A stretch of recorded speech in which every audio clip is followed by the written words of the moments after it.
Alright, my name is Adrian Crenshaw. Talk you're here to see is dropping docs on darknets, how people got caught. So we're going to talk about some famous case history on various people who have been using Tor or some other anonymizing systems and have gotten busted still. By the way, in all these cases, none of it was a flaw in Tor directly. It was all bad OPSEC. Well, I'll cover what they screwed up. Basically, we'll talk about how people got de-anonymized. And the first case I want to talk about is the Harvard bomb threat. Did you all hear about this last year? Yeah, guy at Harvard apparently mailed and said, hey, we got some bombs. Here's the exact thing he said. Shrapnel bombs placed in Science Center, Server Hall, Emerson Hall, Thayer Hall, 2 or 4. Guess correctly, be quick, or they will go off soon. Before they go off soon. So he sent this on December 16th. Well, they had to figure out who this guy was. Apparently what he used was Gorilla Mail, and up in the headers, well, the email address, it would be from Gorilla Mail, so they could tell that. And apparently he sent it over Tor. Now I sent my own message using Gorilla Mail, and one of the things Gorilla Mail does is it uses your originating IP address. By the way, that's not mine, I've modified it some. But it puts in your originating IP address. So let's say if you did it from home, your real IP address would be in that mail. And they could look in the headers and find it. Now this guy did use Tor, so it didn't have that in there. It had an IP address of a Tor server there. So that was a step in the right direction as far as anonymity is concerned. However, all Tor nodes are public, and it's easy to figure out, oh, is this machine Tor or not? You can just look it up. There's a reverse DNS of sorts that you can use to figure out if it's a Tor node. A lot of times these Tor nodes even have Tor in the name of them. So it's easy to correlate who was attacking. Well, basically what they did was they looked to see who was using Tor during the time that the email was sent.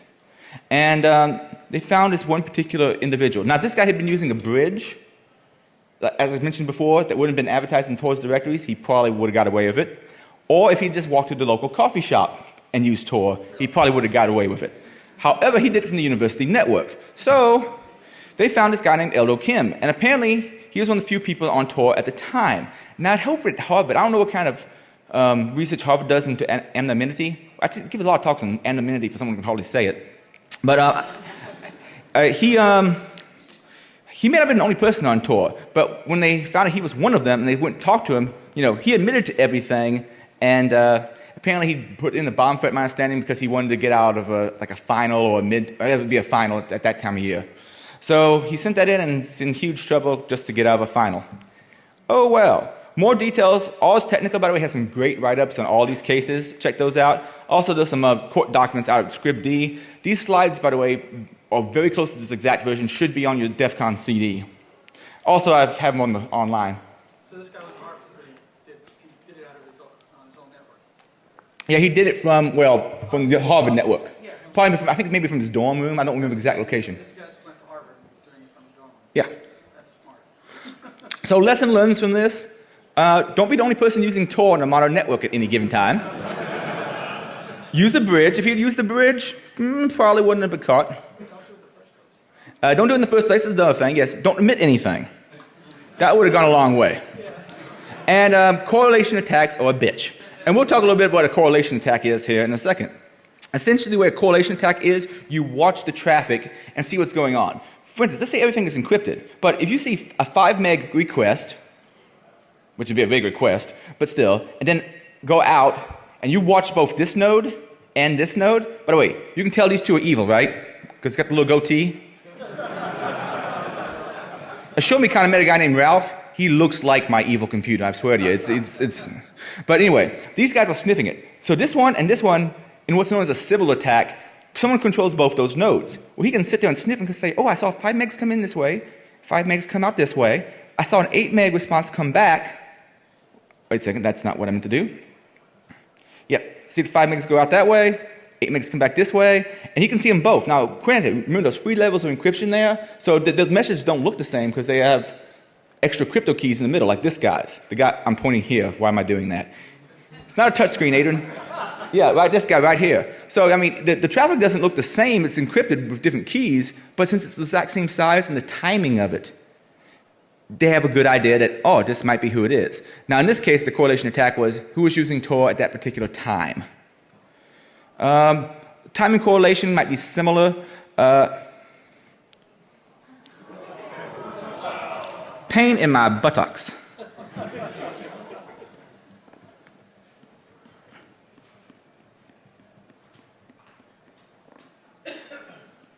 All right, let's see if this thing will crash again or not. Ah. I got my stuff together here eventually. All right. Shift F5, F in because it's a freaking Macintosh. Okay. So that was the attack I was mentioning before, just looking at traffic. There's also timing attacks that could possibly be done based on when the traffic is coming through. And there's been some work on people trying to DDoS part of the network to say, okay, I know it's coming through here. If I DOS that and I can put, well, if I can force a certain pattern to the traffic, you might be able to recognize that down the chain. Now, the attack that they were doing with the relay early, if I understood what they were doing some kind of tagging attack that they didn't expect to be people to be able to do. But basically, you want to do something to the traffic to make it visible down the line to know who was talking to who. That could be like DOSing certain boxes. Like if I know certain boxes are out there on the internet or Tor, I could try DOSing this one. Do I think that's the server? All right, did the server go down? All right, maybe that wasn't it. Try the next one and so forth. Or just DOSing something along the path and try to induce a pattern in the traffic. If you're one of the nodes along the way, I guess you could post the traffic yourself. Or even just change the load on a path. There was something called a Maginot. Not Maginot, that's the French firewall company. No, it's history buffs. Thor from Camo Comics. What's the name of his hammer? Mjolnir. They had this project called Mjolnir, I believe it was the NSA, and it's, from what I read of the documents, it sounded a little bit like this, causing extra traffic along the way so you can kind of modify and put like a pattern to the data. I could be misreading it. If someone from the NSA wants to talk to me about it, I'd love to hear. Also, I really want an NSA challenge coin and a little hat, please. Just saying. All right. Another thing, this is not a correlation attack, but I remember I mentioned how sometimes you can really screw it up and you set up the browser yourself. By default, let's say you set up Tor in Firefox yourself, not using the Tor browser bundle. There's a setting that says use DNS over the SOCKS proxy. That is by default off. If it's off, what happens is when you query polyesterroad.onion, it will first do the DNS query to your own ISP's DNS servers. So they won't see the traffic, but they will see that you were trying to go to that particular site. That's why if you're going to set up yourself, you got to go in and it's underneath about config, it's something like proxy relay to DNS. But Tor browser bundle by default does that. So that's another reason to use Tor browser bundle. So while they don't see the data, they can see who you're trying to visit based on the DNS queries. Okay, next case, lulsec. You remember these guys from a couple years ago, right? All right, Hector Xavier Monsignor? How do you pronounce that? Well, I'm going to call him Sabu because Sabu is easy for me to remember. Now, normally he was using Tor to connect to the IRC network, and so they wouldn't necessarily know his home IP. But one time he got lazy and he didn't connect. So he got himself caught and started to collaborate because he really didn't want to go to jail. Matter of fact, last I heard, I think he got off completely now. I think he's pretty much home free at this point. But anyway, he didn't use Tor consistently. Eventually, they found him. And I don't understand some of these people who do these illegal acts. Why don't use something like I2P, which has IRC built into it, and you can do it all over an anonymous network. Because even if you use a cloaking, I can't remember what the terminology is in IRC, a cloak that hides your IP address from other people doing like a right click and who is this, it still is a problem because the person who owns the IRC servers might look at your IP address and figure out who you are. There was actually Ryan Cleary, I think he lives in Great Britain. He was part of the anonymous movement at one time, and he got pissed off at other people in it, and he was running one of the IRC servers, so he just started dumping everybody's IP addresses and who he thought they were on the internet, as I recall. So if they'd all been using I2P and IRC, they probably wouldn't have got caught. All right. Anyway, Hector, there was no guy in lulsec he was speaking with called SupG. Ends up it's Jeremy Hammond, though, at least that's who's suspected, though they didn't know that at the time. And Jeremy let slip various bits of information, like where he had been arrested or detained before, and various political groups he was involved with. And they got a general idea for where in the world he lived. Now, this narrowed the suspect pool down a whole lot, and they finally got enough evidence to be able to get, well, the ability to monitor his internet access. Because it was various things like, I was arrested at this particular location, I've been involved with these particular people. From some of the things he said, made it very clear that he lived in the Midwest, and there's only so many people that fit those kind of qualities and already have a record. So they were able to, narrow it down. Now, Hammond did use Tor consistently, as far as I can tell from what records I've read. And the crypto was never busted. But they were able to use, essentially, timing correlation attacks. Well, calling it attack seems overblown, but timing correlation to figure out that sub-G was always online at the same time Hammond was, and that when sub-G was talking to Sabu, Hammond was in his residence using his internet connection. And while he was using Tor at all times, as far as I can tell, they were able to figure out, well, it seems likely that it is indeed him. A lot more details on Ars technical article, but let's get a few lessons from this one. Lessons learned.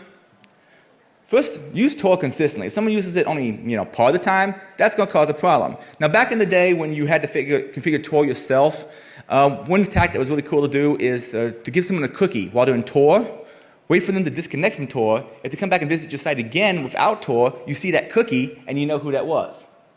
And I actually have a feature on my website that does that. Now, if you're using Tor browser bundle, that doesn't work because it's going to clear out that history every time you shut it down.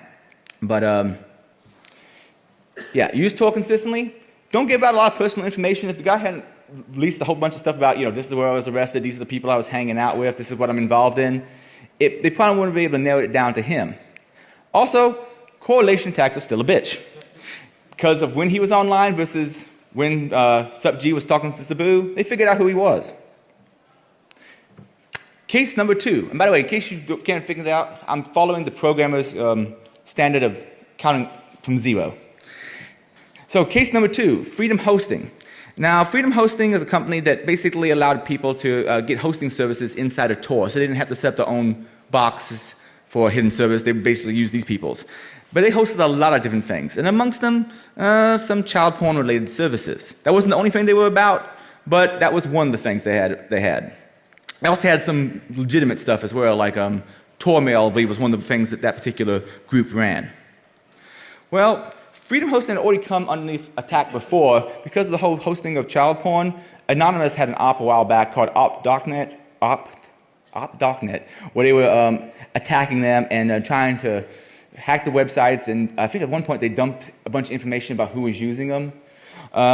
Just because it's anonymous doesn't mean that the web application on the other end isn't vulnerable. And that's my understanding of how they dumped a bunch of accounts from them. Was that? On July 13th, though, FBI finally compromised one of Freedom Hosting's boxes and decided to insert some malicious JavaScript. There was this bug out. That's the CVE number if you really want to see it. And it existed in Firefox version 17 extended service release. And a recent version of the Tor browser bundle happened to be using that particular version of Firefox, so it was vulnerable. Now, Tor had already updated the package. If all these people had updated by that time, they wouldn't have got caught because they wouldn't have been vulnerable to this. But a lot of people don't necessarily update in a timely fashion. So they had this vulnerability, and they had control over at least one Freedom Hosting server. So they installed this malware using this JavaScript bug, and were able to do some stuff. Basically, they installed a piece of malware called Magneto. And they dropped Magneto on there, and it would phone home to some servers in Virginia, things like the host's public IP address. Some of the content, let me see. MAC address was reported. That kind of narrows it down to the machine. You can do some finagling there. The Windows host name, and a unique serial number to tie the user to the site visit. This sounds kind of similar to the project I think I've read in some of the Snowden documents about something called the Egotistical Giraffe Project, which is a beautiful name. I don't think it's exactly the same exploit, though. I mean, maybe the same exploit, but not entirely the same project, because I'm not sure the FBI and the NSA collaborated that much. But there was a similar thing out there called Egotistical Giraffe. And there was a lot of cases in the past of law enforcement doing something similar, like getting malware installed on someone's machine so they can track them and see what they're up to. Other examples would be Magic Lantern.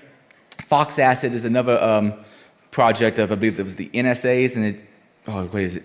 GBA? What is Great Britain's equivalent of the NSA? GCHQ. I believe that might have been a side project of both of them. I may get this wrong, so, I'm just pointing it out, and if I get it wrong, let me know after the talk. And a CPAB would be another example. Big thanks to Joe Cicero. He gave a talk at ThoughtCon this year that was really good. Unfortunately, it was not recorded. So if he ever gives us a talk on piracy in a surveillance state again, go check that out. He might even be here at Defcon. I think that was the first time I ever met him was at Defcon 2009. Anyway, freedom hosting. Eventually, they compromised the box. They were able to place malware on all sorts of people's machines. And so eventually, they figured out they thought they knew who was hosting or who was the head guy in charge of freedom hosting. And it ended up being this Eric Enrique Marquez. He's alleged to be the operator of freedom hosting. Also, they traced it down because of how he did payments. See, he has to buy the service someplace, and they may be running Tor to directly communicate with him, but once they compromise a box and figure out, oh, this is the real IP address, that's who's actually leasing this box. That ties it to him pretty quick. Now, when they busted him, he's said to have dived for his laptop to shut it down. That goes back to the whole cold boot attack thing I was talking about. If the machine was shut down, if it has full hard drive encryption, modern crypto, you don't beat it mathematically. You beat it through bad implementation or rubber hose cryptography. Look that one up, it's lovely. In his case, he knew about this, and he was trying to dive for his laptop allegedly so he can close it down so that they couldn't get the data, but apparently he didn't get to it fast enough. A lot more details and a Wired article on it. Lessons learned from this one. Don't host Captain Picard or Julian Bashir. That's one thing. You're not familiar with 4chan culture, are you? Okay. Let me explain. Julian Bashir is short for, JB and jailbait. Captain Picard, CP, child porn. That's where the names came from. I actually gave a talk a few years back at, I think it was an Ohio Information Security Forum. Maybe that was it. It was some ISSA event, and I gave a talk on Anonymous and tried to explain how Anonymous isn't one cohesive group. It's kind of a banner term, it's a meme more than anything for people who want to go and do a particular thing. And I used a bunch of in-culture terminology, which can get pretty offensive. This whole purpose of people's Anonymous' point in life is to, do it for the lulz and troll people in a lot of cases. So I was using in-culture terminology, and I think the quote my buddy said about me not getting invited back was, well, Mr. Crenshaw's talk was well researched. It was wholly inappropriate. If you get to know the Anonymous guys in 4chan, you'll get, okay, maybe it was somewhat true. Next thing you can learn, patch. If these people had kept up with the patches, they would have been just fine and dandy because the Tor browser bundle had already been patched by then. Although I don't think they put the warning at the time. Now, if you have an outdated version of the Tor browser bundle that's not too outdated, you'll see a little warning message up near the onion that says, hey, there's a newer version out, you should really update. I don't think they were doing that at the time. Is there anybody with the Tor project here? Okay, I guess they can't answer that question then. I don't think they were doing that at the time. Also, follow the money. Like I said, my understanding is they tied the server to him via how he paid for them. And leave encrypted laptops in a powered down state when not in use. That would have helped out a whole lot. All right. Making a hidden server contact you over the public internet. I'm not sure exactly what Freedom Hosting's problems was, but let's say they had some kind of web vulnerability. Let's say they had a command injection. If you can connect to it, send your exploit to it, even if it's all encrypted and getting there, you can make it contact you outside of the Tor network, depending on what firewall rules are in place and so forth. This would be a little bit harder on something like Tails because they have certain rules in place to keep you from doing that. But if it's just like my old Linux box I set up, used Tor for, and I happen to have a command injection vulnerability, they could do something like ping themselves or do a trace route back and see what the results are and have a good idea of who the host actually is, the real world IP address. That brings us to case 3, the Silk Road. Who else heard of these guys? Okay, Silk Road. Silk Road was something that ran by a guy named Dread Pirate Roberts. And it allowed buyers and sellers to exchange, well, let's say, less than legal goods. There's all sorts of things that they could sell on there. Here's some stuff in the court documents. Cannabis, dissociatives, ecstasy, intoxicants, opiates, precursors, prescriptions of psychedelics, stimulants, all sorts of really fun stuff. Oh, great. What is the guy who would say winning to that? Oh, great. Charlie Sheen, yes, this is Charlie Sheen's dream here. But it also had other things, like various services, like you could hire someone to attack a system for you. You could find counterfeit bills. But then also I saw other policies that said you couldn't have counterfeit currencies. I'm a little confused about some of that. Also, while they didn't seem to have a problem with like stolen credit card numbers and so forth, they had a problem with forged diplomas. I'm not sure what the deal was with that. But anyway, they were making some big bucks. With about 1.2 billion, the FBI got a little interest in these guys. So they started looking around for the earliest references to Silk Road on the public internet. You can use Google operators to say, all right, give me everything from this time period to this time period, this time period to this time period. Just keep throwing that back until you can find the earliest reference to the Silk Road. And, well, they found it on the Shumery. It's a little druggy website. And this guy had posted on it a guide going by the handle of Altoid on 1/27/2011. And here's, well, I don't think I actually have up what he said, but essentially he was advertising the Silk Road. And it's very clear from his text that he was advertising it and not just asking a question, because he has these very flavorful words. I came across this website called Silk Road. It's a tall hidden service that claims to allow you to buy and sell anything online anonymously. I'm thinking of buying off of it, but wanted to see if anyone here had heard of it or could recommend it. And he gives information on how to visit it. And it's very clear from the way he wrote it, it sounds more like an advertisement than someone just asking a question about it. But that was the very first reference I could find to Silk Road on the internet. Then on Bitcoin Talk, there was someone posting and asking about it as well, and pointing out that the Silk Road exists, and seeing if anybody's actually used it. Then also on Bitcoin Talk, later on, let's see, he's basically describing it again, and it's the same username, different form, same username, Altoid. And you want to know what people thought about it. But once again, it sounds very much like an advertisement.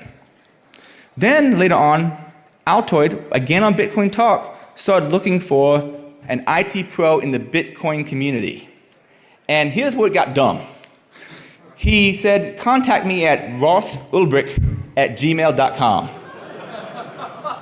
That is some OPSEC fail from hell right there.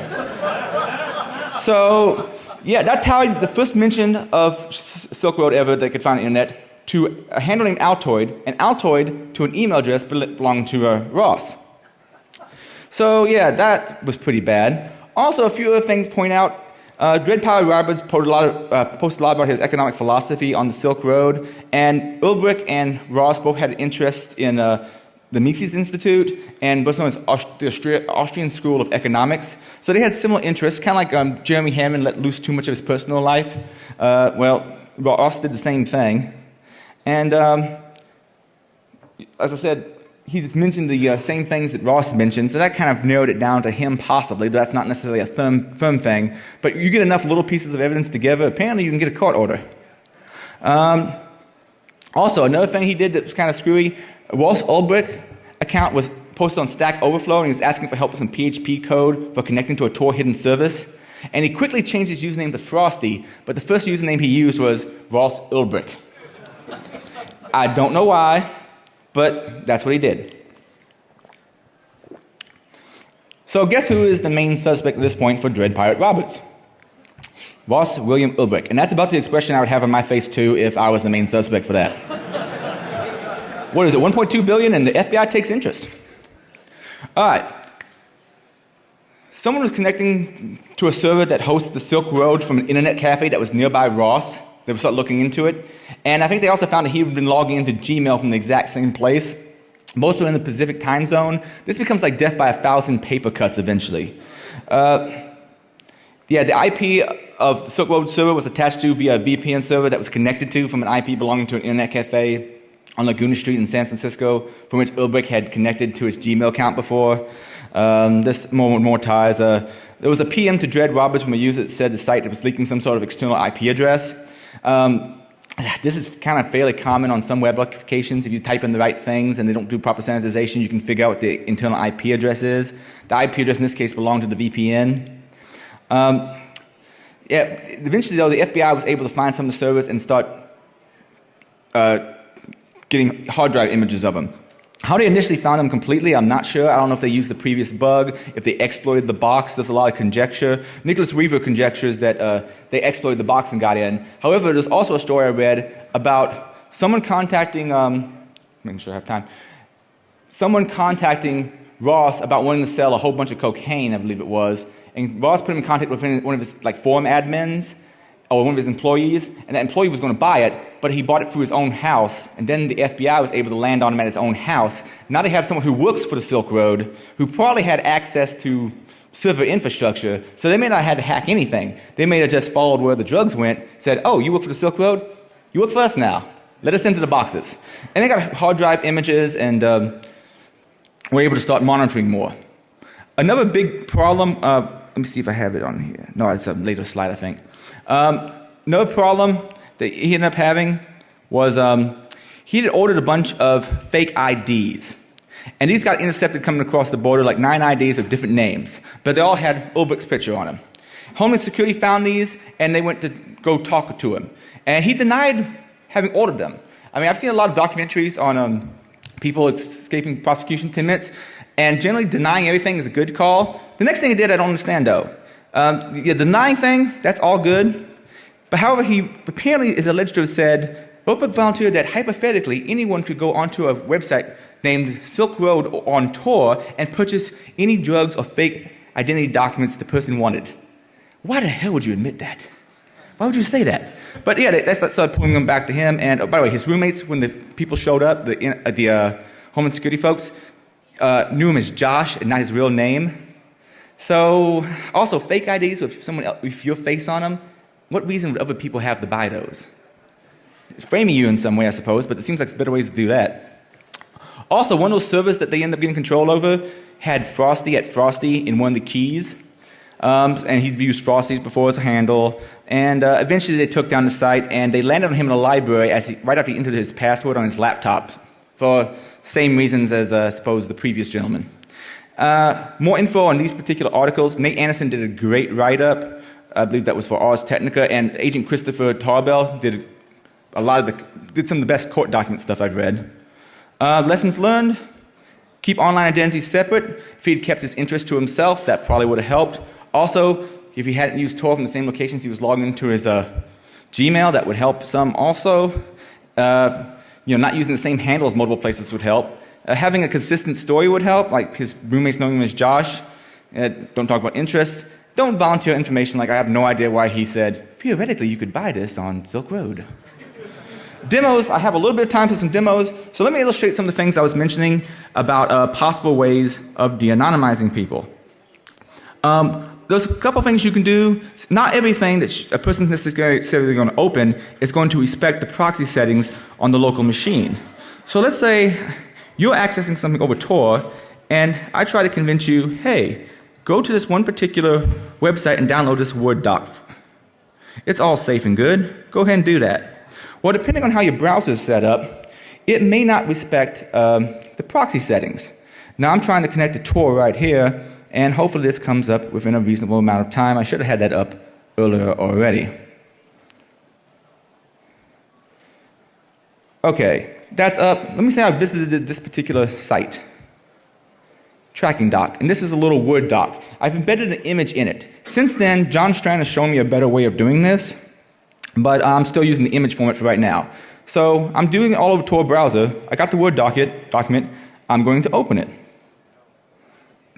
And yeah, it's a trap. Yes, it's a trap. And hi there, image. Yes, I need to register. I know. I'm sorry, Microsoft. Tor, hi there. And now if I went to a certain page I have set up for tracking, let me see if I can find it real quick.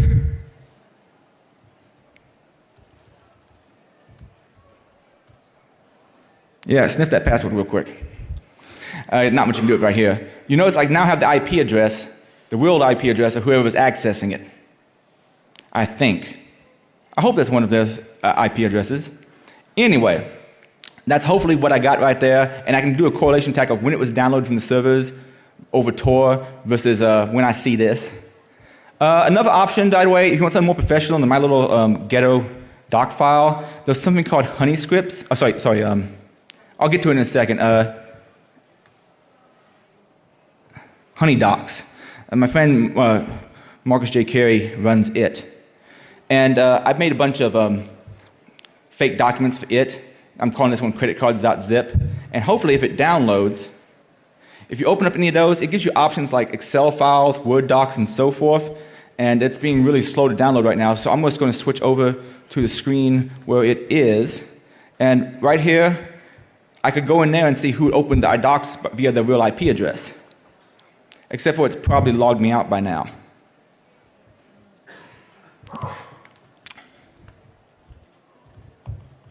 Y'all can watch this for a second. Everybody close your eyes. Let's see. Not that long a password. Y'all can guess it. Remember it. I feel bold. Do your thing. Okay. And there's my Defcon demo, and there's various people who've accessed it. I asked people to access over Tor. That should probably be their real IP address unless they're doing various things to make Word somehow respect the proxy settings, which is a possibility. How much time we got now? 5 minutes. Okay. If I was to open this up and look at the documents in it, I would basically get more of the same thing. So you see ODT, like Open Office Document, XLS, and a few other formats. But you get the idea. Basically, Marcus's tool is a much more professional way of doing it than what I had before. But I can also view those things like I always show Tor log. So let me go down to another thing that you can do to mess around with people. I have a hidden service set up at this location. So this is going to be a race condition to see who can hack my site first. Right here, this is running Mutilidae. Mutilidae is deliberately vulnerable scripts, and I find it's very, very easy to write deliberately vulnerable PHP code. Currently, it's been taken over by Jeremy Druin, who's a much better coder than I am. But if the website has vulnerabilities, there's different attacks you can do to possibly de-anonymize them. And I'll show you a few of them right now. I'm just going to describe this one because of time. This one, I'm doing an command injection attack and telling it to ping an IP address. If I was that IP address, I could sit there, sniff my connection, and see who's actually pinging me to figure out who they really are. Another option might be, Tor is acting way, way slow in here right now. Let me see, broken, insecure, sensitive. I'm looking for insecure direct object references. I'm opening that one too. So this demo may or may not work. I have videos of this online. Essentially what I'm doing is I'm using a vulnerability where I can do command injection.